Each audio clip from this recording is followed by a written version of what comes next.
தமிழன் என்று சொல்லடா, தலை நிமிர்ந்து நில்லடா என்று கேப்டன் விஜயகாந்த் அவர் வழியில் கேப்டன் ஆலயத்தில் இன்று சிறப்பு வழிபாடுகள். ஒவ்வொரு மனிதனும் ஒரு வாழ்க்கையை நோக்கி பயணிக்கிறது என்பது மிக சிறப்பான ஒரு விஷயம்தான். பசியின்மை என்பது இந்த உலகில் இருக்க வேண்டும் என்பது ஆசைப்பட்ட தெய்வம்தான் புரட்சி கலைஞர் கேப்டன் மதுரை மைதன். பசியில்லா உலகமாக இந்த உலகம் இருந்துச்சுன்னா மக்களோட பசி ஒரு ஜான் வயிற்றுக்கு தான் அவ்வளோ கஷ்டப்படுறாங்க.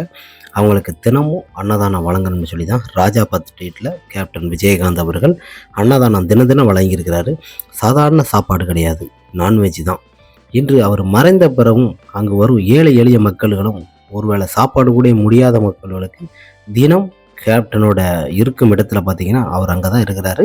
அங்கே வரவங்களுக்கு தினம் பார்த்தீங்கன்னா ஆயிரக்கணக்கான சாப்பாடுகள் போடுவது என்பது மிகப்பெரிய ஒரு பெரிது. அதுவும் இவ்வளோ ஆண்டுகளாக போட்டுக்கொண்டு இருக்கிறாங்க மிக சிறப்பாக. எப்போதுமே பார்த்தீங்கன்னா மக்கள் வெள்ளம் போல தான் வந்துக்கிட்டே இருப்பாங்க. மதியம் அந்த சாப்பாடு போடுற டயத்தில் எங்கேருந்து வருவாங்கன்னு தெரியாது. ஏன்னா அடுத்தவங்க பசியை போக்கணும்னு நினைத்த தலைவர் கேப்டன் ஆலயத்தில் தினம் அன்னதானம் பிரேமலதா விஜயகாந்த் மற்றும் ரசிகர்கள் தொண்டர்கள் எல்லோருமே கலந்து கொள்வாங்க. தமிழன் என்று சொல்லடா, தலை நிமிர்ந்து நில்லடா, கேப்டன் புகழ் என்றும் வாழ்க.